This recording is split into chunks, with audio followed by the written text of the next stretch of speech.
அனைவருக்கும் நன்றி. நமது உறுப்பினர்கள்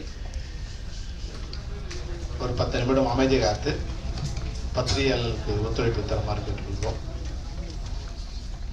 பத்திரிகையாளர்கள் மற்றும் ஊடகவியலாளர்கள் அனைவருக்கும் எங்கள் அழைப்பை ஏற்று இங்கு வருகை தந்தவர்களுக்கு தென்னிந்திய திரைப்பட தொழிலாளர்கள் சம்மேளனத்தின் சார்பில் எங்களுடைய நன்றிகளை தெரிவித்துக் கொள்கின்றோம். தற்போது நேற்று முன்தினம் மாலை மலர் நாளிதழில் மற்றும் சோசியல் மீடியாக்களில் தமிழ் திரைப்பட தொழிலாளர் சம்மேளனம் என்று ஒரு அமைப்பு 66 பிலிம் சேம்பர் வளாகம் சென்னை 6 என்ற அலுவலகத்திலிருந்து யார் ஆரம்பித்துள்ளார்கள் என்ற எந்த விவரம் இல்லாமல் வெளியிடப்பட்டுள்ளது.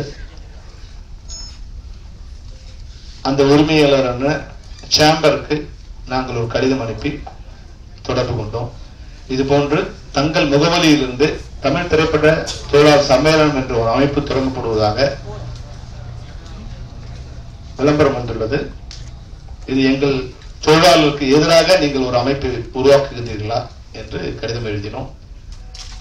அதனுடைய செயலாளர் திரு கிருஷ்ணா ரெட்டி அவர்கள் இது போன்ற எந்த அமைப்பும் சேம்பர் தொடங்கப்படவில்லை, அது போன்ற அமைப்பை தொடங்குவதற்கு யாருக்கும் நாங்கள் உரிமையும் அழைக்கவில்லை, யாரோ சிலர் எங்களுடைய அனுமதி இல்லாமல் இது போன்று எங்களுடைய விளம்பர முகவரியை பயன்படுத்தியுள்ளார்கள் என்று தகவல் தெரிவித்தார்.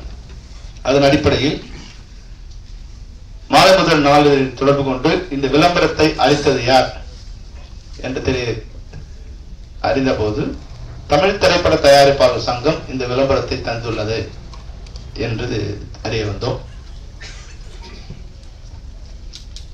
தற்பொழுது தென்னிந்திய திரைப்பட தொழிலாளர் சம்மேளனத்திற்கு நான் பொறுப்பேற்று ஏறக்குறைய 9 ஆண்டுகள் ஆகின்றது.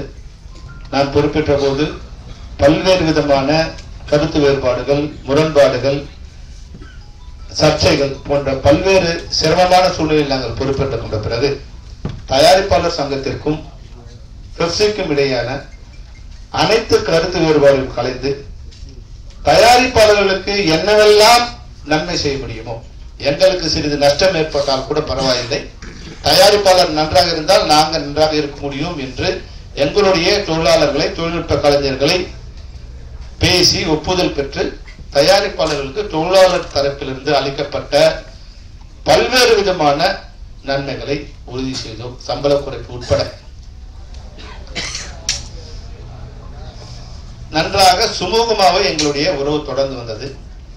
அதற்கு பிறகு கடந்த 4 வருடங்களாக சிறு சிறு கருத்து மோதல்கள், அதனுடைய அடிப்படை தன்மையை தரமற்ற நிர்வாகம் அல்லது புரிதல் இல்லாத நிர்வாகம் அவர்களுக்கிடையான மோதலை எங்களை வைத்து கை நகர்த்துகிறார்கள் என்று தெரியும்.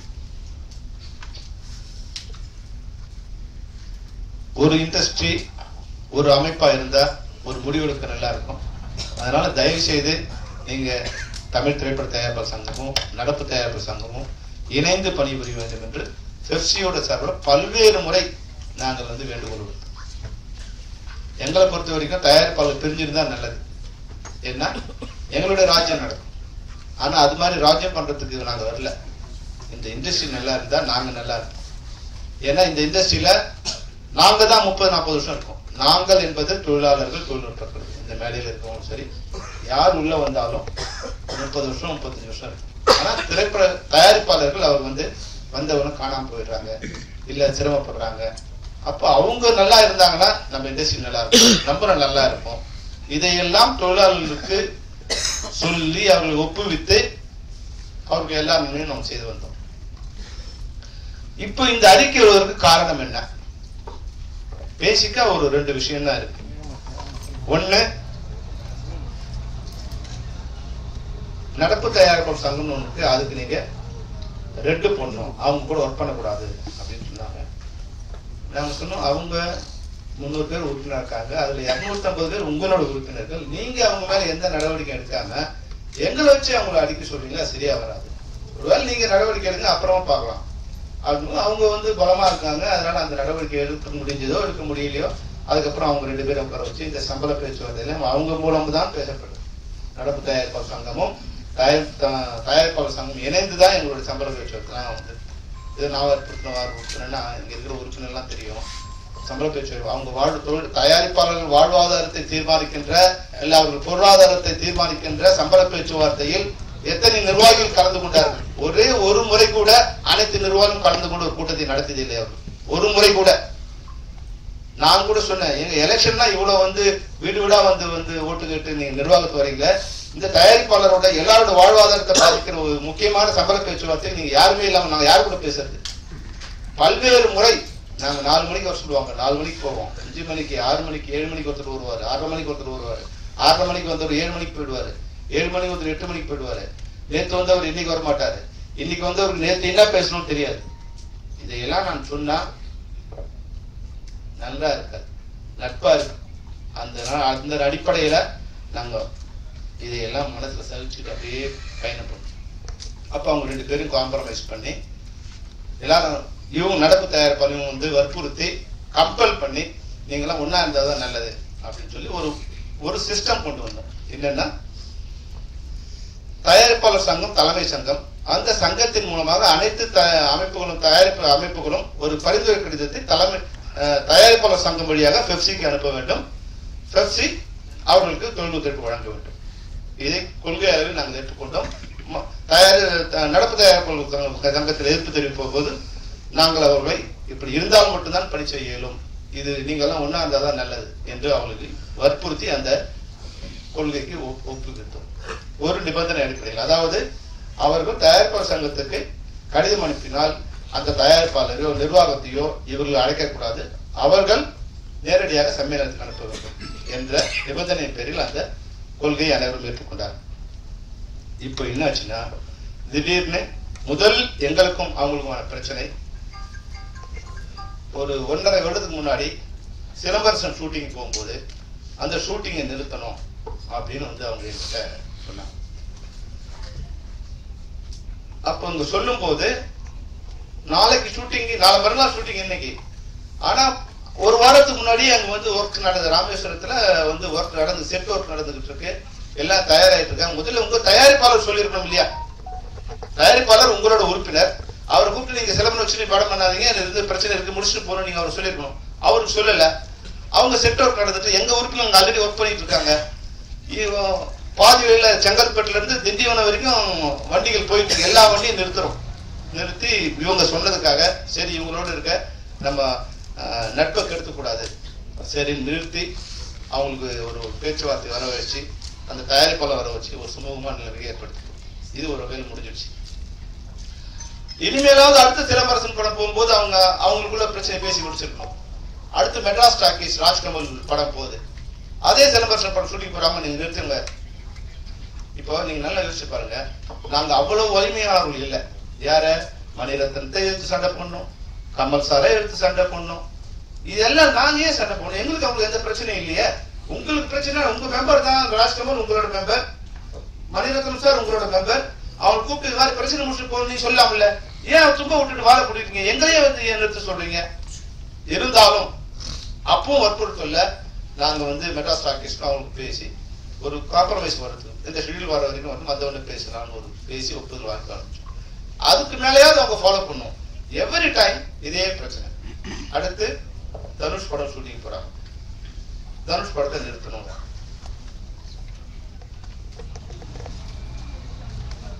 நீங்க நல்லா யோசிச்சு பாருங்க, முதல்ல ராஜ்கமல் ஆயிடுச்சு, மணிரத்னம் ஆயிடுச்சு, ஐஸ்வரி கணேஷ் ஆயிடுச்சு, இப்போ ராஜ், அடுத்து தனுஷ். சரி அவங்களும் அவங்க சொல்றாங்கன்னு ஸ்டாப் பண்ணுங்க. ஸ்டாப் பண்ண உடனே தனுஷ் சார் அவங்க வினோத் அவங்க வந்து ஏன் நிறுத்துறீங்க, இன்னொரு ப்ரொடியூசர் கவுன்சில்.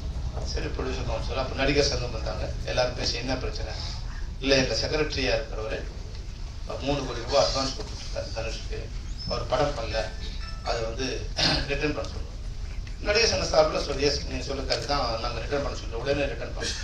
இல்லை 16 கோடி ரூபாய் ரிட்டர்ன் பண்ணணும். எப்படிங்க 3 கோடி தான் கொடுத்தீங்க 16 கோடி எப்படிங்க? இல்லை நாங்கள் வந்து 36% வட்டி, அது அடுத்த வருஷம் வட்டிக்கு வட்டி ஆகிடும், அதுக்கு அடுத்த வருஷம் வட்டிக்கு வட்டி ஆகிடும். இப்படி கணக்கு போட்டு பார்த்தீங்கன்னா 16 கோடி வருது. நான் வட்டி கட்டிட்டு இருக்கேன் ஆல்ரெடி, அதனால 16 கோடி. நாசர் கேட்டாரு, நம்ம என்ன வட்டிகரன் நடக்கிறோமா? நீங்க தயாரிப்பாளர், அட்வான்ஸ் கொடுத்தீங்க, அட்வான்ஸ் படம் பண்ணல. அவர் வந்து ஒரு குறிப்பிட்ட தொகை கேட்டுருக்காரு அட்வான்ஸ், இவங்க அட்வான்ஸ் குறைவா கொடுத்துருக்காரு, அதனால நீங்க அட்வான்ஸே கொடுக்க முடியல, படம் பண்றதுக்கு கஷ்டம், படம் வாங்கிக்கணும் உங்களுக்கு 2 மாசத்துல சொல்லிட்டாரு. நீங்க அப்பவே வாங்கிருக்கலாம் இல்ல, அப்போ வாங்காம நீங்க செக்ரட்டரியா இருக்கிறதால ஒரு அமைப்பு வச்சுட்டு நீங்க எங்களை மிரட்டுறீங்களா அப்படிங்கிற மாதிரிலாம் பெரிய வாக்குவாதம் நடந்தது. என்ன செல்வமணி, என்ன நீயும் இருந்துட்டு வேலையை பண்ற, இது ஒரு கட்ட பஞ்சாயத்து மாதிரி இல்லையா, எப்படி சரியாகும்? நான் சொன்னேன், சார் கொஞ்சம் அட்ஜஸ்ட் பண்ணுங்க சார், கவுன்சிலோட ஒரு அக்ரிமெண்ட் இருக்கு, அதனால அவங்க சொல்றதை நான் கேட்க வேண்டிய நிலையில் இருக்கு, கொஞ்சம் அட்ஜஸ்ட் பண்ணிங்க. அப்புறம் எல்லாம் பேசி அந்த 3 கோடிக்கு 6 கோடி கொடுக்கறதா பேசி முடிச்சாங்க. அவங்க ஒத்துக்கல, மறுபடியும் 7 கோடி வரைக்கும் வந்தாங்க, அப்பவும் ஒத்துக்கல. இப்போ நானே வந்து தனுஷ் சார்கிட்ட நேரடியாக பேசினேன். அப்புறம் அந்த வினோத் அவரை வச்சு பேசி அது 8 கோடி ரூபா ஃபைனல். அப்போ தனுஷ் சொல்றாரு, அண்ணே இந்த இதோட நீங்களாம் சொல்றீங்கன்னா இதுக்கு மேலன்னா நான் கோர்ட்டில் பார்த்துக்கோம், நீங்கள் தலையிடாது. நாங்களும் அதை சொல்லிட்டோம், சார் இதோட தான் எங்களால் பண்ண முடியும், இது கால் பண்ண முடியும். இல்லை நாங்கள் ஒத்துக்க முடியாது போகும். அப்போ நான் சொன்னேன், நீங்கள் செக்ரட்டரி, உங்க பணத்துக்கு மாதிரி இருக்குது, இது வரைக்கும் கொடுத்த அட்வான்ஸ் கொடுத்த தயாரிப்பாளர்ல நீங்க யாருக்கு வாங்கி கொடுத்தீங்க? நீங்க எங்க உட்காந்துட்டு நீங்க உங்க பணத்துக்கு மட்டும் வட்டிக்கு வட்டி கொடுத்த தயாரிப்பாளர் மத்தவங்க வாங்கி கொடுக்க வேண்டிய, அதனால நீங்க அது மாதிரி பேசக்கூடாது சார். ஒரு செக்ரட்டரியா இருக்கிறதால உங்களுக்கு நீங்க அட்வான்டேஜ் எடுத்த மாதிரி, அதுக்கு நாங்க ஒத்துழைச்சா எங்க பேர் கட்டு போயிடும். தயவு செய்து இதுக்கு ஒத்துக்குங்க, இல்லைன்னா நீங்க அப்புறம் ஜேஎஸ்சி வச்சு பேசி முடிச்சுங்க, இப்ப நாங்க ஷூட்டிங் நிறுத்த முடியாது அப்படின்னு சொல்லி அந்த ஷூட்டிங்கே போயிட்டோம். இங்க ஒரு பிரச்சனை ஸ்டார்ட் ஆச்சு. 2வது பிரச்சனை இதே பிரச்சனை தான் மறுபடியும். ஏன்னா ஏதோ வந்து இவங்க பூசி மெழுகி எங்களை குற்றவாளி ஆக்குறாங்க. ஏதோ நாங்க ஒர்க் பண்ண வரல, எங்களுக்கு பணம் கொடுத்தா வேலை செய்யப்போம், நாங்க என்ன வரமாட்டோம் சொல்றது, நாங்க என்ன டபுள் காசா இல்ல கோடி அம்பானியா இல்ல இதுவா, நாங்க வேலைக்காரங்க, பணம் கொடுக்க வர. 2வது பிரச்சனை விஜய் படம் ஷூட்டிங்.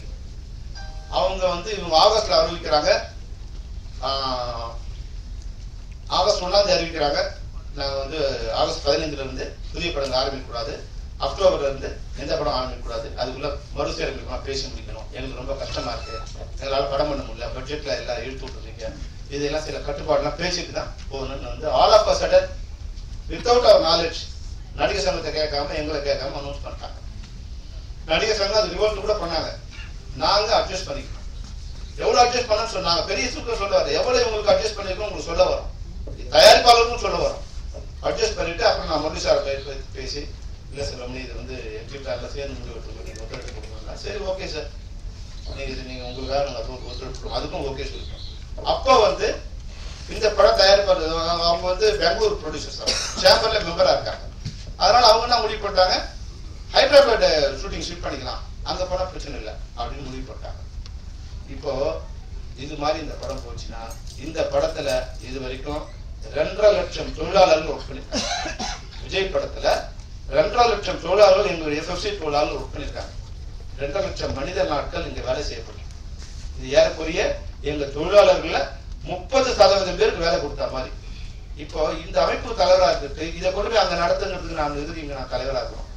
நான் அவங்களுக்கு ஒரு அஷூரன்ஸ் கொடுத்தேன், சார் அக்டோபர் தான் உங்க ஷூட்டிங், இப்ப ஆகஸ்ட், அதுக்குள்ள பேசி முடிச்சிடலாம் சார், நீங்க இங்க ஸ்டார்ட் பண்ணுங்க, எஃப்சி ஸ்டுடியோ ஸ்டார்ட் பண்ணுங்க, உங்களுக்கு என்ன வேலை நாங்க பண்றோம், எங்களுக்கு வாடகை கூட வேணாம், நீங்க ஃப்ரீயா பண்ணுங்க, ஏன்னா நீங்க எங்களுக்கு பண்ணீங்கன்னா எங்க மெம்பருக்குலாம் வேலை கிடைக்கும், தயவு செய்து பண்ணுங்க, எதோ ஒன்றாலும் அட்ஜஸ்ட் பண்ணிக்கிறோம் சொல்லி அவங்க இல்ல தயாரிப்பாளர்கிட்ட, இயக்குநர்கிட்ட, ஆர்ட் டைரக்டர்கிட்ட, அது மாதிரி மேஸ்திரி ராமன் அவர் மூலம் எல்லாம் முயற்சி பண்ணி அந்த ஷூட்டிங் கொடுக்கும். இப்போ ஆகஸ்ட் ஆச்சு, செப்டம்பர் ஆச்சு, அக்டோபர் வரப்போகுது. இப்போ ஷூட்டிங்லாம் நிறுத்தி உட்காந்து இதை வேலை பண்றோம் இல்லையா, இது என்ன எவ்வளவு இம்பார்ட்டன்ட் ஒர்க்கு. 3 மீட்டிங் போட்டிருக்காங்க sir, August September October, August September, இந்த 45 நாள்ல 3 மீட்டிங் தான் போட்டிருக்காங்க மறுசீர்ப்பு. ஒரு வார் பீரியட்ல உடனே உட்காந்து பேசி முடிக்கணும். நான் ஒரு மீட்டிங் இவங்களோட பேசி முடிச்சா எங்க யூனியனுக்கு வந்து நாங்க 1 வாரம் மீட்டிங் நடத்துவோம், எப்படியாவது சீக்கிரம் முடிக்கணும் அப்படின்னு டைரக்டர் கன்வின்ஸ் பண்ணி, கேமராமேனை கன்வின்ஸ் பண்ணி, ஆர்ட் டைரக்டர் பேசி அப்படி கொண்டு போய் அங்க ரெடியா போனா அங்க மீட்டிங் வர மாட்டாங்க. ஏன்னா அதை பத்தி எந்த நாலேஜும் இல்லை அவங்களுக்கு. அப்ப எனக்கு உங்களுக்கு வேற வழி இல்லை. நான் சொன்னேன், சார் எங்களை நம்பிதான் எஃப்சி நம்பிதான் அங்க வந்து ஒர்க் ஆரம்பிச்சிருக்காங்க, அவங்க ஹைதராபாத் போறதா இருந்தாங்க, நாங்க சொல்லியிருக்கோம், தயவு செய்து எங்களுக்காக எங்களுக்கு ஷூட்டிங் பர்மிஷன் கொடுக்கணும் அப்படின்னு அவங்ககிட்ட கேட்டு செஞ்சு அந்த ஷூட்டிங் அன்னைக்கு ஒருத்தர் நாங்க வந்து நீங்க ஒப்பந்தத்தை மீறிட்டீங்க, 1-to-1 கேன்சல் பண்ணுவோம். மறுபடியும் இப்போ கடைசியா நடந்த பிரச்சனை இது. Suriya sir shooting dream warriors தயாரிப்பாளர் அவர் வந்து நடப்பு தயாரிப்பாளர் சங்கத்துல ஒரு உதவிட்டு இருக்காரு. அதுக்குள்ள இவங்களுக்கு அவனுக்கு பிரச்சனை வந்துச்சு, கொஞ்சம் ஏதோ மிஸ் அண்டர்ஸ்டாண்டிங் என்னன்னு தெரியல. இப்போ அந்த எஸ்ஆர் பிரபு சொல்லிட்டாரு, இல்லை சார் நாங்கள் கடிதம் நாங்கள் அனுப்ப முடியாது, நாங்கள் நேராக அனுப்புறோம், நீங்கள் ஒர்க் பண்ணால் பண்ணுங்க எல்லாம் விட்டுருங்க.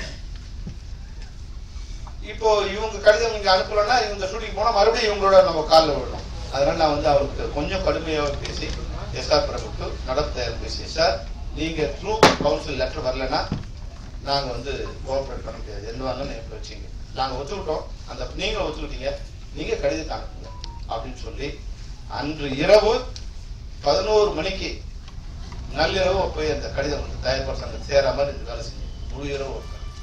அதை மறுபடியும் 11:30 மணிக்குள்ள அவர் அந்த தலைவர் ஊர்ல இல்ல, முரளி ராமசாமி சாருக்கு நான் போன் மூலம், சார் இது மாதிரி லெட்டர் வந்துச்சு சார், எப்படி பண்ணலாம் சார், லெட்டர் வந்தா சந்தோஷம் சொல்லி ஒரு பிரச்சனை சும்மா தெரிஞ்சிச்சு, ரொம்ப நன்றி, கோவான் அப்படின்னு சொல்லிட்டாரு. ஆனா இவங்க மறுநாள் இவங்க என்ன சொல்றாங்க, செக்ரட்டரிஸ் எஸ்ஆர் பிரபு நேரம் இங்க வரணும், இல்லைன்னா கடிதம் அனுப்பக்கூடாது, பெப்சிக்கு வரணும்.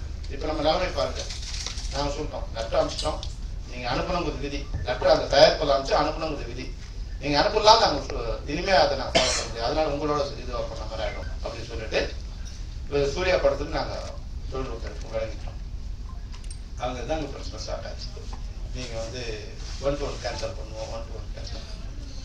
இப்போ ராதா பார்க்ல ஒரு மீட்டிங் போடுறாங்க, அது அவங்களுக்குடைய கருத்து வேறுபாடு, தலைவருக்கும் செயலாளருக்கும் கருத்து வேறுபாடு, அதுக்கு ஒரு மீட்டிங் போடுறாங்க.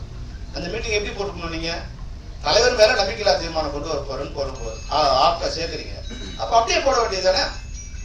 பெப்சி நமக்கு ஒப்பந்தத்தை கடைபிடிக்கல, அதை எதிர்த்து ஒரு மீட்டிங். அப்போ இந்தியா பாகிஸ்தான் மாதிரி, இப்போ இந்தியா திட்டினா பாகிஸ்தான் ஜெயிக்கலாம், பாகிஸ்தான் திட்டினா இந்தியா ஜெயிக்கலாங்கிற மாதிரி பெப்சி திட்டினா ப்ரொடியூசர் கவுன்சில் இது பண்ண முடியும். இப்போ அதுக்கு எங்களுக்கு எதிராக ஒரு மீட்டிங்க ராதா பார்க்கில் போட்டு கண்ணா பண்ணான், பெப்சி இப்படி பண்ணிச்சு அப்படி பண்ணிச்சு, அவங்க நடப்பு தயாரிப்பாளர் அது பண்ணிச்சு இது பண்ணிச்சு, என்ன பண்ணோம் நடப்பு தயாரிப்பாளருக்கு, உங்களுக்கு பண்ணது அவங்களுக்கு பண்ணோம் அப்படின்னு. அப்போ நாங்க ஒரு கடிதம் வாங்கிட்டோம், அதாவது இனிமேல் உங்களுடைய ஒப்பந்தத்தில் நாங்கள் கையெழுத்துக்குள்ள அனைத்து விதிகளையும் நாங்கள் பின்பற்றுவோம். 2 விதிகளை எங்களால் பின்பற்ற இயலாது. ஒன்று, நடப்பு தயாரிப்புகள் அனைவருக்கும் எங்களுக்கு ஒத்துழைப்பு நிறுத்தி என்றால் எங்களால் செய்ய இயலாது. யாராவது ஒருத்தர் 2 பேர் தப்ப நாங்க சொல்லுங்க, அது பண்ணலாம், எல்லாரும் பண்ணிட முடியாது. 2வது, உங்கள் அமைப்பில் உறுப்பினராக இல்லாத வேறு அமைப்பில், அது நடிகர் சங்கமோ பெப்சியோ யாரா இருந்தாலும் அவர்களுக்கு நீங்க ரெண்டு பண்ணோம்னா அனைத்து சங்கங்களும் பேசி உட்கார்ந்து முடிவு பண்ண போது தான் அதுக்கு முடிவு எடுக்கணும். நீங்க தன்னிச்சையா முடிவு எடுத்தா நாங்க ஒத்துழைக்க முடியாது அப்படின்னு நாங்க. இப்ப இதுதான் பிரச்சனை. இப்ப இது நீங்க பண்ணலன்னா நாங்க வந்து உங்க கேன்சல், அக்ரிமெண்ட் கேன்சல் பண்ணுவோம். இது ஒரு பயமுறுத்தல். அதுக்கான இப்ப வேலையை ஆரம்பிக்கிறோம். அதுக்கு நாங்க தயார்.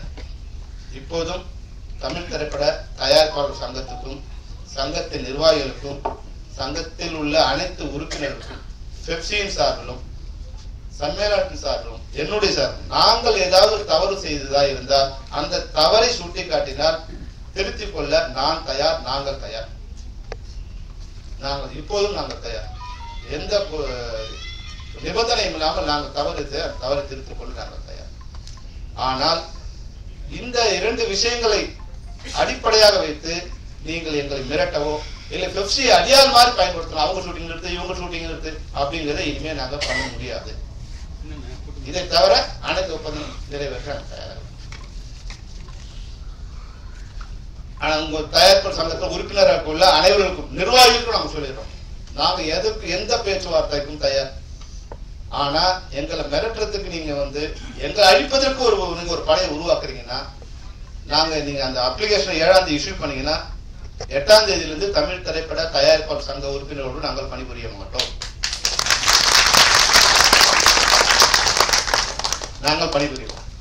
7ஆம் தேதி நீங்க அப்ளிகேஷன் கொடுத்தீங்கன்னா, இன்னைக்கு ஒருவேளை சேம்பர்ல சொல்லிட்டாங்க எங்க அட்ரஸ் யூஸ் பண்ண கூடாது சொன்னாங்க, நீங்க ஒருவேளை அவங்களை கன்வின்ஸ் பண்ணி யூஸ் பண்ணீங்களோ இல்ல வெளியே கொடுக்குறீங்களோ உள்ள கொடுக்குறீங்களோ, நீங்க ஒரு அப்ளிகேஷன் கொடுத்தாலும் 8ஆம் தேதியிலிருந்து production, post production, pre production எந்த வேலையும் நாங்க செய்வோம். நீங்க உங்க ஆளுங்களே பண்ணீங்க, நாங்க தடுக்கவும் மாட்டோம்.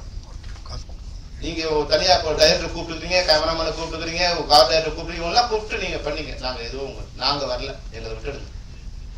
எங்களை யார் நம்பி வராங்களோ. ஆனால் தயாரிப்பாளர் சங்கம் தப்பா எடுத்திருக்காங்க, எங்க படம் ஷூட்டிங்ல இருக்கு அப்படின்னு தயாரிப்பு நிறுவனம் அது சங்கத்துல உறுப்பினர் இருக்கவங்க எங்களுக்கு ஒரு கடிதம் கொடுத்தா, இது போல பெப்சி தொழிலாளர்களுக்கு நாங்கள் வேலை செய்கிறோம், எங்களுக்கு ஒத்துழைப்பு கொடுங்க எங்களுக்கு கடிதம் கொடுத்தா நிச்சயமாக அவர்களுக்கு நாங்கள் பணி கொடுப்போம். நாங்கள் அடமண்டா நாங்கள் இருக்கணும், அவங்களுக்கும் நாங்கள் பணி கொடுப்போம். எந்த தயாரிப்பாளருக்கும் எதிரானது அல்ல பெப்சி, எதிரானது அல்ல. நாங்கள் தயாரிப்பாளர் வாழ்ந்தாதான் நாங்கள் வாழ முடியுங்கிறது எங்களுக்கு நல்லா தெரியும். அதனால தயவு செய்து எங்களுடைய இந்த இறுதி போட்டி இதை மீறி ஏதாவது நடந்தால் நாங்கள் தமிழக அரசிடம் முறையிடும். 25,000 தொழிலாளர் குடும்பங்கள் 1,00,000 பேர் இல்லை 1,50,000 பேர் நேரடியாக இந்த தொழிலை நம்பி வாழ்ந்து கொண்டிருக்கிறோம். ஏதோ ஒருத்தர் 2 பேர் அவங்களுடைய சுய காழ்ப்புணர்ச்சிக்காக அவங்க எங்களுடைய அடியால் வேலை செய்ய வைக்க நாங்கள் மறுத்ததால உங்கள் பலிகளை ஆக்கினாங்கன்னா நிச்சயமாக நாங்கள் அனைவரும் முறையிடுவோம். எங்களை தமிழக அரசும் அமைச்சர்களும் எங்களை காப்பாற்ற வேண்டும். நாங்கள் துணை முதல்வர் அவர்களையும் துணை முதல்வர் அவர்களையும் சந்திப்பதற்கு ஏற்கனவே நேரம் கேட்டு கடிதம் கொடுத்துள்ளோம். இந்த பட்ஜெட் செஷன் நடந்துள்ளதாக அது முடிந்தவுடன் சந்திக்கலாம் என்று தெரிவித்துள்ளார்கள். முடிந்தவுடன் எங்களுடைய பிரச்சனையை நேரடியாக அரசிடம் முறையிடும். இப்போதும் நான் தமிழ் திரைப்பட தயாரிப்பாளர் சங்கத்துக்கு சொல்லிக் கொள்வது, எங்கள் பக்கத்தில் என்னுடைய தவறு எந்த தவறு இருந்தாலும் அந்த தவறை தீர்த்துக் கொள்ள நாங்கள் தயாராக இருக்கோம். எதற்கும் நாங்கள் தயார், சண்டைக்கும் நாங்கள் தயார், சமாதானத்துக்கும் நாங்கள் தயார். முடிவை நீங்கள் தான் சொல்ல வேண்டும். நன்றி, வணக்கம்.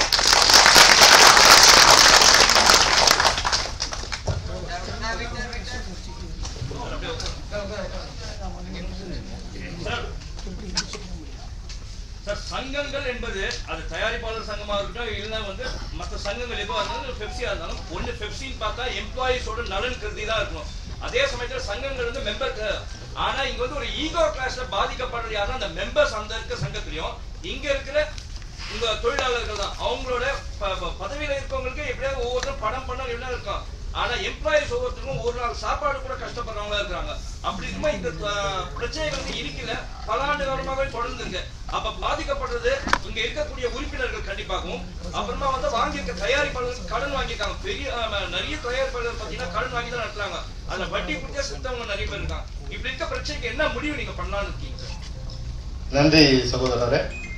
நான் ஏற்கனவே என்னுடைய கோரிக்கையாக முதல் குரலாக எங்கள் தரப்பில் எந்த தவறு இருந்தாலும் உங்களுடைய கோரிக்கையை நாங்கள் ஏற்கின்றோம்.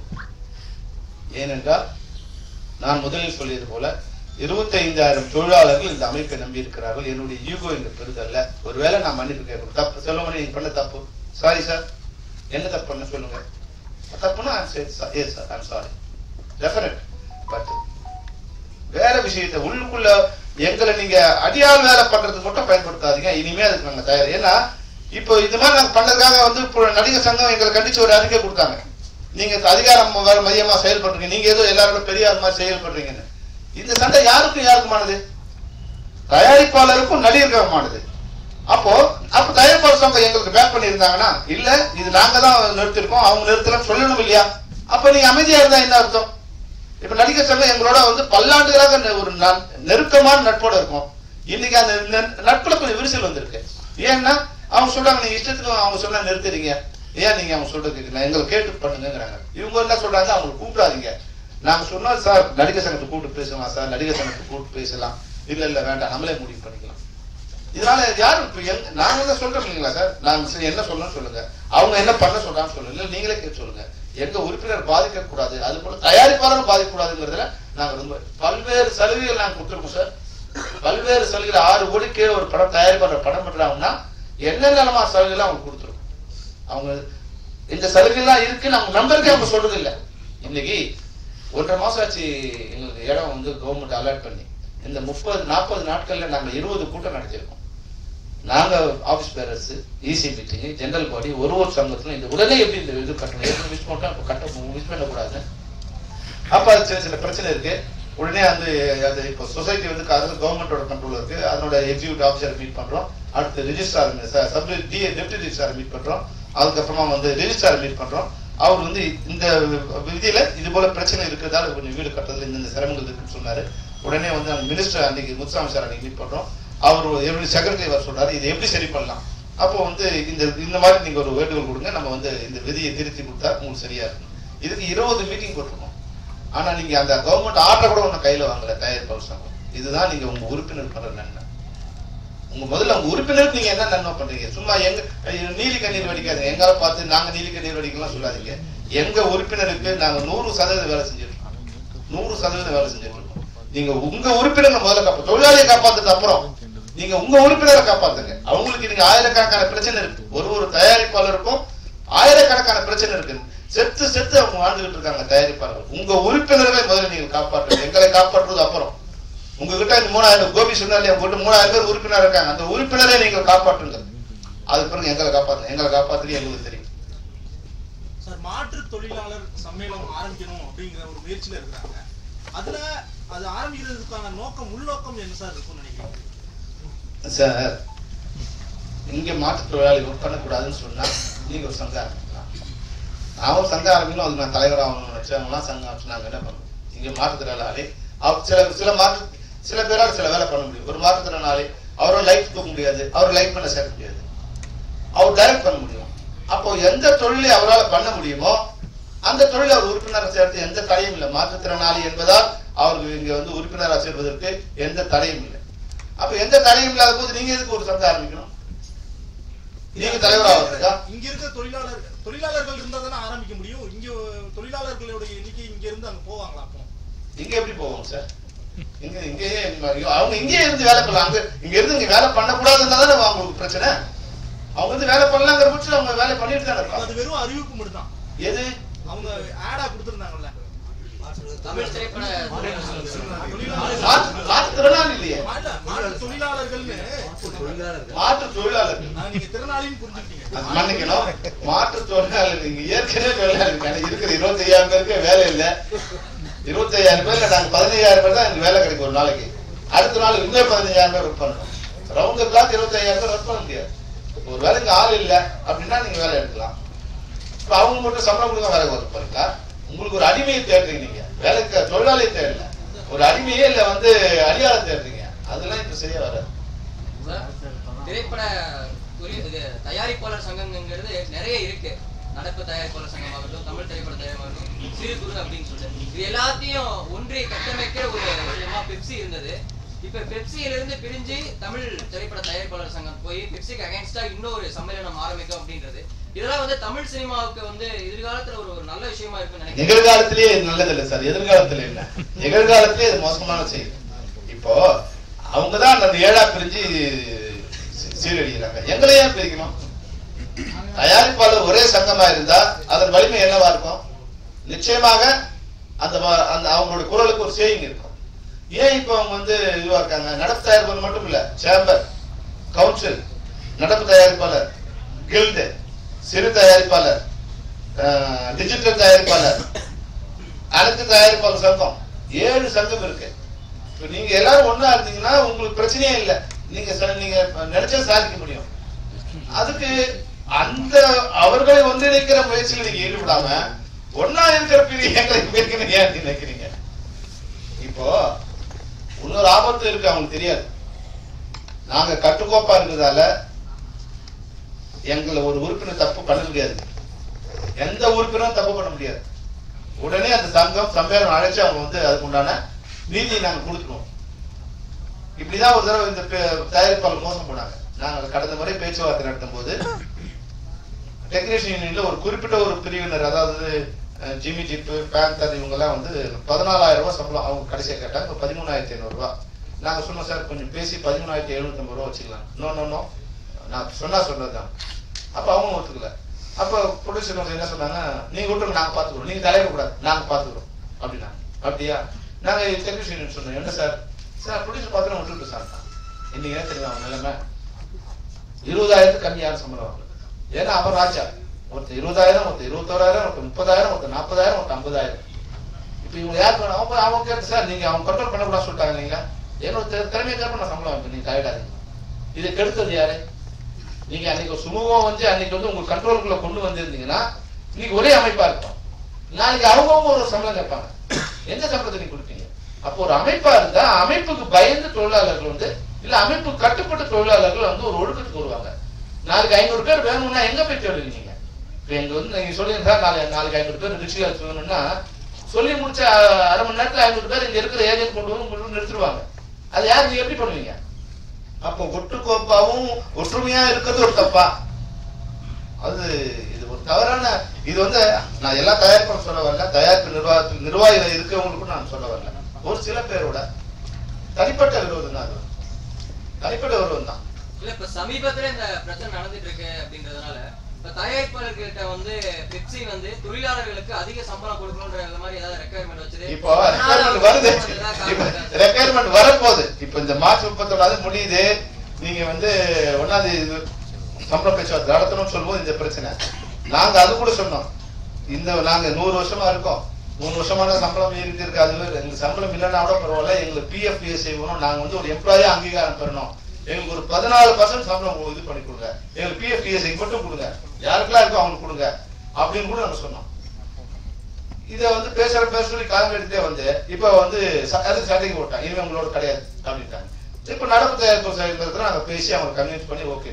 இப்போ எங்க மேல வந்து பரிதாபம் காமிக்கிற என்ன பண்ணணும், அவங்க 15% கொடுக்குறான்னு ஒத்துக்கிட்டா நீங்க என்ன பண்ணணும், நாங்களும் கொடுக்குறோன்னு சொல்லணும்.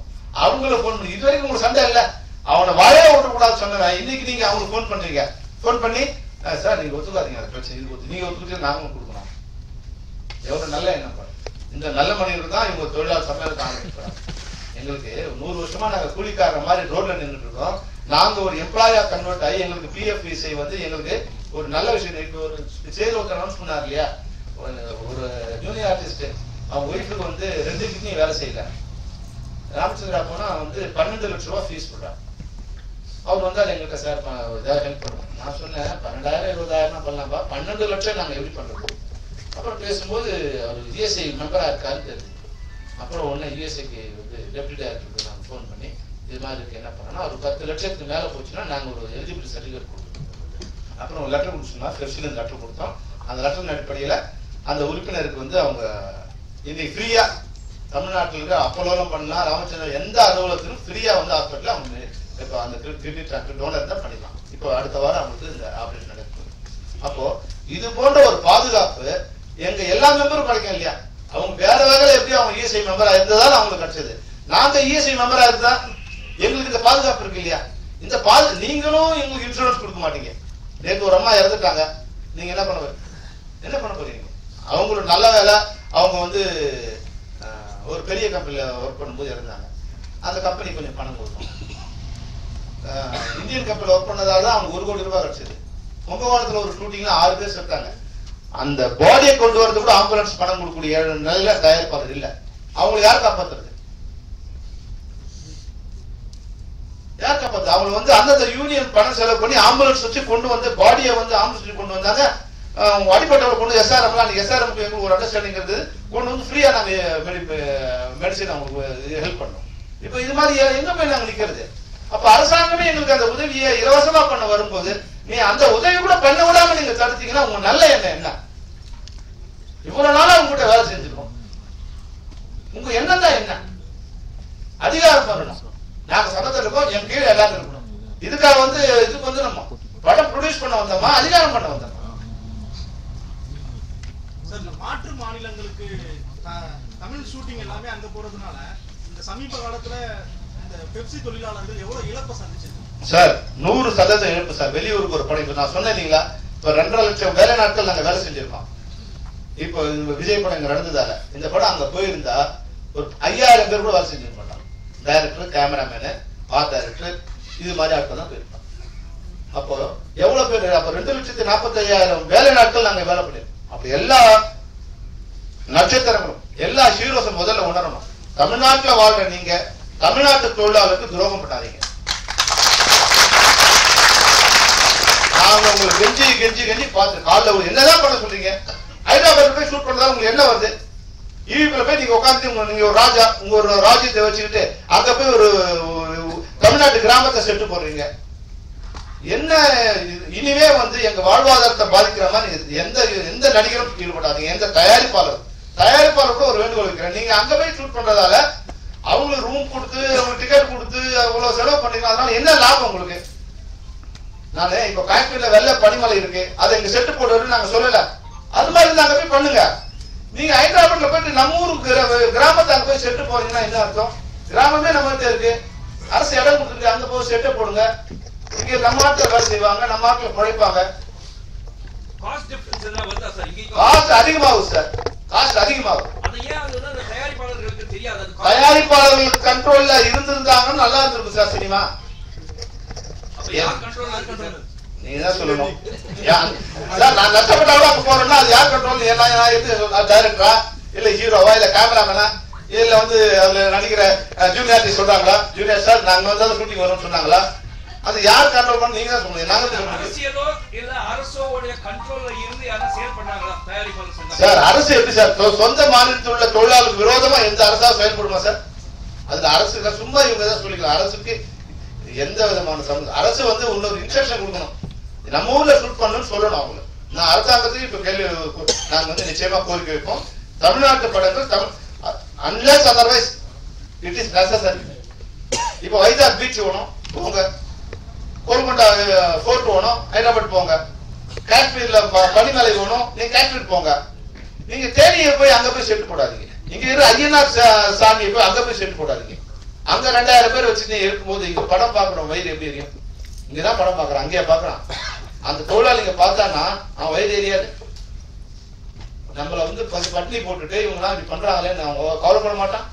அந்த சாபம் உங்களுக்கு பாதிக்காது. ஆனால் வணக்கம். ஆனால் தமிழ் திரைப்பட தயாரிப்பாளர் சங்கத்தில் வந்து நடப்பு தயாரிப்பாளர் சங்கம் ஆரம்பிச்சிருக்காங்க. இப்போ நீங்கள் வந்து அதுக்கு வந்து ஆதரவு கொடுக்குறீங்க. இப்போ மீண்டும் மீண்டும் அதே மாதிரி நிறைய தயாரிப்பாளர் சங்கம் வந்து உருவாச்சுன்னா ஆதரவு கொடுப்பீங்களா? இது வந்து தப்பா இல்லையா? தயாரிப்பாளர் சங்கம் சேம்பர்ல வரும்போது அதுக்கு பெப்சி ஆதரவு கொடுத்தது, அது தப்பு இல்லையா? இப்ப நம்ம அவங்களுக்கு ஆதரவு கொடுக்க மாட்டோம் சொன்னோம். நீங்களே பண்ணுங்க. உங்களால அவங்களுக்கு எது பண்ணணும்? நீங்க இன்னொரு அவங்களை வளர்த்து விட்டுட்டீங்க. அதுல ஒரு 300 பேர் 400 பேர் இருந்து நீங்க படம் பண்ணிட்டு இருக்காங்க. நான் பண்ண மாட்டோம். நஷ்டம் யாருக்கு? வளர்த்து யார் விடுவது? நீங்க உங்களுக்கு பிரிஞ்சு போகும்போது நீங்க அவங்களை அரவணைச்சுக்கணுமா இல்ல நாங்க வந்து சேர்த்து நீங்க அவங்க போய் சேர்ந்து சொல்லணுமா? இல்லை, ஏற்கனவே 4 சங்கம் தான் இருந்துச்சு. அந்த 4 சங்கம் தான் பெப்சி கூட டைப் இருந்துச்சு. ஒரு சங்கம் உருவாகும் போது ஒரு முதல்வர்கிட்ட நீங்கள் வந்து பெப்சியில் தலைவராக இருக்கும்போது மேற்கொண்டு புதுசாக சங்கம் வேணாம், இருக்கிற சங்கம் வச்சு உறுப்பினர்களை பயன்படுத்தணும்னு சொல்லி ஏன் சொல்லக்கூடாது? நீங்கள் என் வேலையா? இல்லை, ஒரு பெப்சி தலைவராக ஒரு ரெக்வஸ்டாக தான். அது பெப்சியோட வேலை இல்லைங்க. நீங்க அவங்க எங்கிட்ட வந்தாவா இல்லாட்டி அவங்க சொல்லுவாங்க நாங்க இது மாதிரி ஒரு சங்கம் ஆரம்பிச்சுக்கிறோம். நாங்க சொல்லாமல 3 வருஷமா போராடி 30 மீட்டிங் அவரோட வச்சிருக்கோம். ஒரு வருஷம் நாங்க இருந்து 2 பேரும் உட்கார வச்சு பேசிட்டு இருக்கோம். இன்னைக்கும் பேசியிருக்கோம். சார் அவங்க கூட்டு உட்கார வச்சு பேசலாம் சார், பேச்சுவார்த்தை நான் தயாரா இல்லைன்னு சொன்னா அது நாங்க என்ன பண்றது? பேச்சுவார்த்தை 2 பேரும் சம்மதிச்சாதான் பேச்சுவார்த்தை நடத்த முடியும். இவன் அழிச்சுன்னு சொன்னா அழிக்கிறதுக்கு நாங்க ஆளு. நீ முடிஞ்ச அழிச்சு அழிக்கிறதுக்கு நான் ஆளு. உன்னோட அடியாளா எங்களை பயன்படுத்தாததான் மீண்டும் மீண்டும் நான் சொல்ல வருது. உங்களோட அடியாளா எங்களை பயன்படுத்தாது. இல்லை, நான் கேட்கறது என்னன்னா, இப்போ இன்னொருத்தர் சங்கம் ஆரம்பிச்சா அதுக்கு நீங்கள் ஆதரவு கொடுப்பீங்களா என்னோட கேள்வி. இப்போ புதுசாக இன்னொரு சங்கம் ஆரம்பிக்கிறாங்க, இன்னொரு சங்கம் ஆரம்பிக்கிறாங்க, பிரிஞ்சு வந்தா அதுக்கு இந்த பெப்சி ஆதரவு கொடுக்குமா? ஆரம்பிக்கிறது வந்து இனிமே அவங்க வேலை சார். அது எங்க வேலை இல்லை. அது எங்க வேலை இல்லை. நாங்க வேலை செய்வோம். இல்லை, அதான் புதுசாக வரவங்க நீங்கள் ஒத்துழைப்பு நாங்க வேலை செய்வோம் சார். அது அவங்க தான் பார்த்தது. அந்தந்த சங்கங்களை அவங்க பாதுகாக்க வேண்டியது அவங்க தான். நாங்க சங்கத்தை உருவாக்க மாட்டோம். நான் போய் இன்னொரு சங்கத்தை உருவாக்கினா சொல்லுங்க, என்ன சார் பெப்சி இது மாதிரி அநியாயம் பண்ணீங்க, நான் போய் ஒரு புடிச்சு கொஞ்சம் உருவாக்கலாமா? அது தப்பு. ஆனா யாரும் உருவாக்குறாங்கன்னா அதுக்கு நான் என்ன பண்ண முடியும்? நீங்க வந்து உருவாக்காம பாத்துங்க. அது உங்களோட வேலை, என் வேலை இல்ல, பெப்சியோட வேலை இல்ல. பெப்சி வேலை செஞ்சா சம்பளம் கொடுக்கணும், ஒழுங்கா வேலை செய்யணும், டைமுக்கு வரணும். அதுதான் பெப்சி சொல்ல முடியுமே தவிர இன்னொரு ப்ரொடியூசர் கொடுக்காம நீங்க ஆரம்பிக்கிறீங்க அப்படின்னா அது உங்க வேலையா போயான்னு சொல்லுவோம். இல்லை, குறைஞ்ச படம் பண்ணுறது தான் நடப்பு தயாரிப்பாளர் சங்கம், அதிகமாக படம் பண்ணுறது வந்து தயாரிப்பாளர் சங்கம் தான். பட் நீங்கள் நடப்பு தயாரிப்பாளர் அக்ரிமெண்ட் போடுறது எந்த விதத்தில் நியாயம்ன்றாங்க சார்? அதை பற்றி ஒரு நான் டீட்டெயில் கொடுக்குறேன். யார் யார் அது எங்க பண்ண அது நாங்கள் அந்த இப்போ இதே கோரிக்கையை இன்னொருத்தர் வச்சாங்கன்னா ஒத்துக்க முடியாது. ஏன்னா அவங்க ஒரு படம் 2 படம் பண்றவங்க இருப்பாங்க.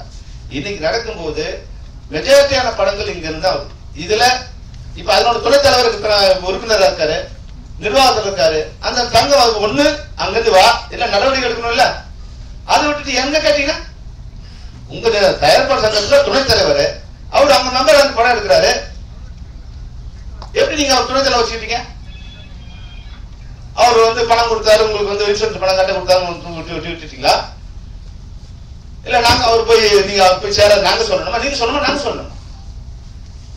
சார், இப்ப திரைப்பட தயாரிப்பாளர் சங்கம் வந்து ஒரு சம்மேளனம் தொடங்க போறாங்க. இப்ப உங்களுடைய உங்களுடைய கட்டுப்பாட்டுல இருக்கக்கூடிய பிற சங்கங்கள் இருக்குல்ல, இப்ப 20 சங்கங்கள் இருக்கு. அதுல இருக்கிற எம்ப்ளாயிஸ், இப்ப கேமராமேன் அசோசியேஷன் ஆகட்டும், அதுல இருக்க எம்ப்ளாயிஸ் வந்து இப்ப அந்த தயாரிப்பாளர்கள் சங்கத்துல போய் வேலை செஞ்சா நீங்க நடவடிக்கை எடுக்கப்படுமா இல்ல வேலை செய்வாங்க? சார் நீங்க அத்தைக்கு மீசி முளைச்சா எப்படி கூப்பிடலான்னு கேட்க எங்க ஒரு உறுப்பினர் போக மாட்டேன். நீங்க அந்த கவலையப்படாது. ஒரு நான் உடனே இந்த முடிவு எடுத்துருவா, முதல்ல இசி போட்டு ஜெனரல் பாடி போட்டு இன்னைக்கு அனைத்து சங்கங்களில் இருக்கிற அனைத்து உறுப்பினர்கள் வர வச்சு இசி செயற்குழு மெம்பர்ல இருந்து ஆபீஸ் பார்த்து எல்லாரையும் வர வச்சு அவங்க எல்லாரோட ஒப்புதல் பெற்ற பிறகுதான் நான் அறிவிக்கிறேன். ஒரே ஒரு மெம்பர் கூட போக மாட்டேன். அந்த பயம் எங்களுக்கு இல்லை. அவங்க ஆரம்பிச்சிருவாங்க வளர்ந்துருவாங்கன்னா இல்லை.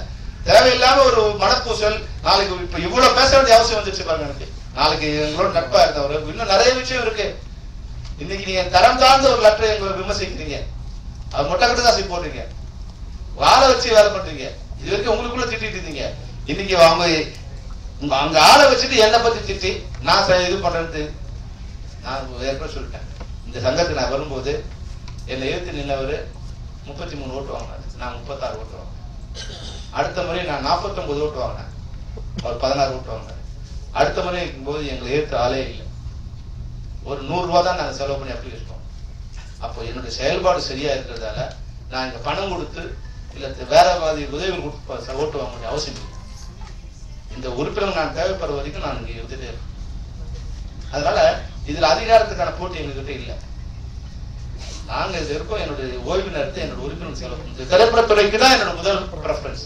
அதுல ப்ரொடியூசரா இருக்கட்டும், எக்ஸிபியூட்டர் யாரா இருக்கட்டும், அந்த இண்டஸ்ட்ரியில நான் ஒரு பார்ட்டர். அந்த பார்ட் நல்லா இருக்கும்னு நான் நினைக்கிறேன். எல்லாருக்கும் நான் உதவி நான் பண்றேன். ஆனா நீங்க எதுவுமே நீங்க ஒற்றுமையா இல்லாம எங்க மேல கோர்ஸ் சொல்றதுல அர்த்தம் இல்லை. இது மாதிரி எங்களை பேச வைக்கிறத நீங்க இவ்வளவு நாள் 3 மாசம் என்னென்னவோ கரப்புல விமர்சனம் பண்ணாங்க.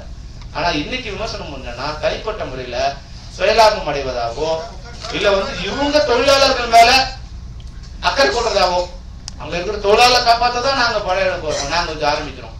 தொழிலாளரை காப்பாற்ற ஒழுங்கா சம்பளம் கொடுக்கணும், வேற ஒண்ணும் பண்ணுவாங்க. அதெல்லாம் சொன்ன தனிப்பட்ட நீங்க நிர்வாகத்துல சைன் பண்ணவெல்லாம் என்ன சம்பளம் கொடுத்தீங்க, எவ்வளவு கொடுக்கணும், எவ்வளவு செக் கொடுத்தீங்க, இது எங்கிட்ட எப்படி இருக்கு, இதெல்லாம் நாங்க சொன்ன தனிப்பட்ட விரோதமா இருக்கு, தனிப்பட்ட தாக்குதல். அது ஒரு நாகரிகமா இருக்கு. அதையும் பொறுத்துக்கிட்டு தான் நாங்க நாள் சார். பெப்சி தலைவர் செல்வமணி சமீபத்தில் எல்முருகன் அமைச்சரை போய் சந்திச்சாரு டெல்லியில. பெப்சி சம்பந்தமா பேசுறதா தகவல்கள் வந்துச்சு. அது என்ன சார், என்ன காரணம் சார்? அவர்கிட்ட ஒரு 3 உதவிகள் கேட்டேன் சார். இப்ப வீடு கட்ட திட்டம் இருக்கு. வீடு கட்ட திட்டத்துக்கு எங்ககிட்ட வீடு இல்லாத உறுப்பினர்கள் ஒரு 4500 பேர் இருக்காங்க. அவங்களுக்கு நாங்க அந்த பிரைம் மினிஸ்டர் ஸ்கீம்ல 2.5 லட்சம் ரூபாய் மானியம் அதை வழங்கணும். அது வாங்குறது ரொம்ப கஷ்டமா இருக்கு. அதுக்கு ஏதாவது தனிப்பட்ட இதுல ஒரு அதிகாரி செலக்ட் பண்ணி இன்ட்ரோடியூஸ் பண்ணி கொடுத்து அவங்களுக்கு எங்களுக்கு மொத்தமா ஒரு சிஸ்டம் மாதிரி கொடுக்கணும்னு கேட்டோம். அது ஹவுசிங் இது அந்த பிரைம் மினிஸ்டர் ஆபீஸ்ல லீக் பண்ணி கொடுத்துருக்காங்க. அடுத்த வாரம் வர சொல்லியிருக்காங்க. அப்புறம் இன்னொன்னு இப்போ இதுல நாங்க திட்டம் கொண்டு வரோம். அதுல யாருக்கெல்லாம் வேலை செய்யற எல்லாருக்கும் நன்மை. வேலை செஞ்சா சம்பளம் வரும், வேலை செஞ்சா அவங்களுக்கு பென்ஷன் வரும், வேலை செஞ்சா இஎஸ்ஐ கணக்கு பிஎஃப். இப்ப 30 வருஷமா இருந்து இப்ப வேலை இல்லாம ஒரு 6000 பேர் இருக்காங்க. இப்ப அவங்களுக்கு ஒரு ஓய்வூதியம் கொடுங்க, ஒரு மாசம் 3000 ரூபாய் கொடுங்க அப்படின்னு சொன்னோம். அவங்களால இது மாதிரி 12 கோடி தொழிலாளர்கள் இருக்காங்க, அமைப்பு சாரா தொழிலாளர்கள். அவங்க மொத்தமா கொடுக்கறதுங்கிறது ஒருத்தர் கொடுத்து ஒருத்தர் கொடுத்தா எலிமிட்டி வந்துடும். அதனால நீங்க ஒரு ஸ்கில்டு ஒரு எம்ப்ளாயிஸ் ஒரு அசோசியேஷன் வச்சுட்டீங்கன்னா அதுல ஒரு 2 வருஷம் 3 வருஷம் ஒர்க் பண்றவங்க தான் நிச்சயமா 60 வயசு 60 வயசு மேல பண்ணவங்களுக்கு அவங்களுக்கு ஓய்வூதியம் கொடுக்குறது நம்ம முயற்சி பண்ணலாம் அப்படின்னு தொழில்துறை சேர்ந்த அதிகாரிகள் அந்த ஒரு கோரிக்கையை கொடுத்துருக்கோம். அதை நாங்க பண்ணித்தரோம். அப்புறம் ஸ்கில் டெவலப்மெண்ட்ல இப்ப என்னன்னா எங்க ஸ்கில் தான் டெவலப், வெளியில இருக்கவங்க ஸ்கில் டெவலப் பண்றதுக்கு நிறைய அதாவது 1 லட்சம் ரூபாய் கொடுக்குறாங்க ஒரு ஸ்கில் டெவலப் பண்றதுக்கு. 35,000 ரூபாய் அந்த லேப்டாப் வாங்குறதுக்கு, 35,000 ஃபேக்கல்ட்டிக்கு டீச்சர்ஸ் டீச் பண்றவங்க, 30,000 அந்த ஆர்கனைஸ் பண்றவங்க. இது போல இது பண்ணி 1 லட்சம் ரூபாய் 10,000 பேருக்கு சாங்ஷன் பண்ணிருக்காங்க. எங்க தொழிலாளர்கள் இது மாதிரி இருக்காங்க. இப்போ வர எல்லாருமே இப்போ அசிஸ்டன்ட் டைரக்டர் எல்லாம் கருப்பு தான் முன்னாடி பேப்பர்ல எழுதி இப்பெல்லாம் லேப்டாப் இருந்தால் தான் நடக்குது. அப்போ அவங்களுக்கு கேமராமேனுக்கோ இது மாதிரி அவங்கவுங்க தொழில அவங்களுக்கு ஸ்கில் டெவலப் பண்றது நீங்க அதை இது பண்ணி அதை கோரிக்கை கொடுத்துருக்கு. அதுக்கு நிச்சயமா அதை ஆர்கனைஸ் பண்ணி கொடுத்துருக்கு. இந்த 3 கோரிக்கை தான் அவர் கொடுத்து அதை நிச்சயமா பண்ணித்தராரு. அவர் உண்மையா அவருக்கு நன்றி சொல்லணும். அவர் ஒரு தமிழ் சினிமா மேல ஒரு ஆர்வம் இருக்காரு, நமக்கு உதவணும் ஒரு நல்ல எண்ணத்தோடு இருக்காரு. அதனால எப்போ நேரம் கேட்டாலும் கொடுத்து அது சம்பந்தப்பட்ட அதிகாரிகளை நேரடியாவோ இல்லை அமைச்சகத்தையோ அணுகி எங்களுக்கு அந்த உதவியை வந்து ஒரு 4 பேரும் கூப்பிட்டு நேரடியாக பேசியிருக்காரு. அது நடந்துச்சுன்னா ஒரு பெரிய சந்தோஷம். சார் அதே மாதிரி இந்த லேபரர்ஸ் நிறைய பேர் ஷூட்டுக்கு போறவங்க வந்து விபத்துகள் நிறைய நடக்குது, அதுல உயிரிழப்பும் இருக்கு, அதே சமயத்துல கை கால் போய் பாதிக்கப்படுறாங்க. அதுக்கான சேஃப்டி மெஷர் சரியா இருக்கா சார்? இப்போ சார் அது நாங்கள் முயற்சி பண்ணிட்டே இருக்கோம் சார். இது வரைக்கும் ஒரு 5% தான் நடந்திருக்கு சார். அது எங்கள் உறுப்பினரும் அசால்ட்டாக இருக்காங்க, வாங்கி கொடுத்தாலும் போட மாட்டேங்கிறாங்க. அது வந்து அவங்களுக்கு ஒரு எக்ஸ்ட்ரா பர்டனா இருக்குது. ஒரு க்ளவுஸ் போட்டு எலக்ட்ரிஷியன் ஒர்க் பண்ணுன்னா அவங்க க்ளவுஸ் சார் இது வந்து கன்வீனியண்ட்டாக இல்லைங்கிறாரு. அவர் கேப் போட்டு வந்து லைட்டு உள்ளே போகணும்னா அது கேப் வேலை இதே உள்ளே போட முடியும். இப்போ எங்கள் மெம்பர் மேலே கொஞ்சம் இது தவறு இருக்குது. அது வந்து ஒரு 20%. ஆனால் 80% வந்து அந்த ஸ்டுடியோஸ் அதுக்கு உண்டான வசதி இல்லாமல் இருக்குது. நாங்கள் தொடர்ந்து கொடுத்தே இருக்கோம். இப்போ அவங்களோட சண்டை, எல்லாரோட சண்டையாக இருக்குது. எங்களுக்கு உரிமையை கேட்டாலே சண்டையாக இருக்குது. நிச்சயமாக பாதுகாப்பற்ற சூழ்நிலை தான் நாங்கள் இருக்கோம். கரணம் தப்புனா மரணம் இருக்கு பாருங்க. அது மாதிரி ஸ்டண்ட் மேன் மட்டும் நாங்கள் இங்கே மரணம் இல்லை, லைட் மேன் கூட டெய்லி மரணத்துக்கு மட்டும் தான் போயிருக்கோம். மேலே ஏறினா எந்த கோடா எப்போ இறங்கும்னு தெரியாது, எப்போ அது ஆடுன்னு தெரியாது.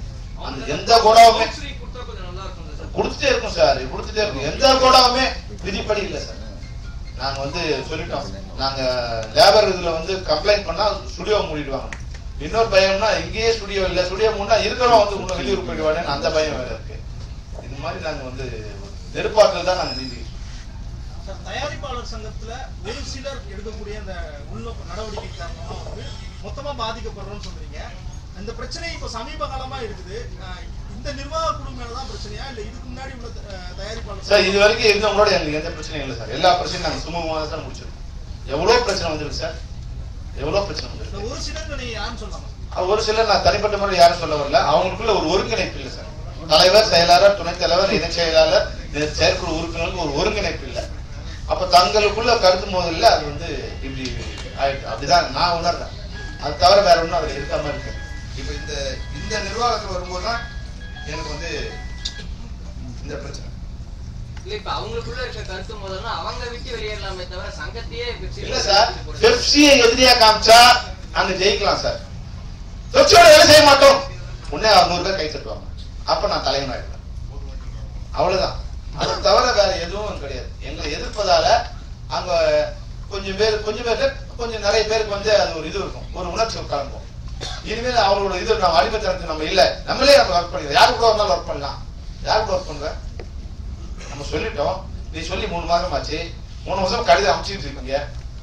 இதே செயலாளர் கையெழுத்து போட்டு எனக்கு உறுப்பினருக்கு நீங்க சிறுபட்டு எனக்கு இது அலாட் பண்ணுங்க கையெழுத்து போட்டு போன வாரம் கூட அனுப்புறீங்க சார். பல காலமாக பெப்சியை விட்டுட்டு நாங்கள் பண்ணுறோன்னு சொல்லி போனோம், தோற்றம் போயிருக்காங்க. என்ன காரணம்னா பெப்சியில் மட்டும்தான் வேலை செஞ்சவங்க அதிகமாக இருக்காங்க. ஸோ அதனால் ஒரு பெப்சியை எதிர்த்து பண்ண முடியுமா சார்? ஏற்கனவே விஷால் பண்ணார், முடியல. இப்போ இவங்களால நடைமுறைப்படுத்த முடியுமா? அனுபவ ரீதியாக நான் சொல்றேன் சார், பண்ண முடியாது. அது வந்து ஒரு சாதாரண விஷயம் இல்லை சார். இவங்க ஒரு ஸ்டெடிகேம் ஆபரேட்டர் உருவாக்குறேன்னு சொல்லி 3 வருஷம் 2.5 வருஷம் ஆச்சு. ஒரே ஒரு ஆளை கூட உருவாக்குற அதுக்கான முயற்சி கூட செய்ய முடியும். அதனால சொல்வது வேறு, அது செய்யறதுங்கிறது வந்து எவ்வளவு சிரமம்னு எனக்கு தெரியும், எவ்வளவு சிரமம்னு எனக்கு தெரியும்.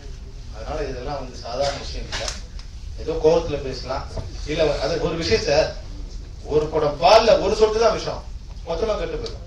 அது மாதிரி கெடுக்கிறது ரொம்ப ஈஸி, உருவாக்குறது கஷ்டம். இது மாதிரி வந்து நான் பண்றேன்னு சொல்லி கெடுக்கிறது ஈஸி. நன்றி நன்றி நன்றி. 2 நிமிஷம் சார்.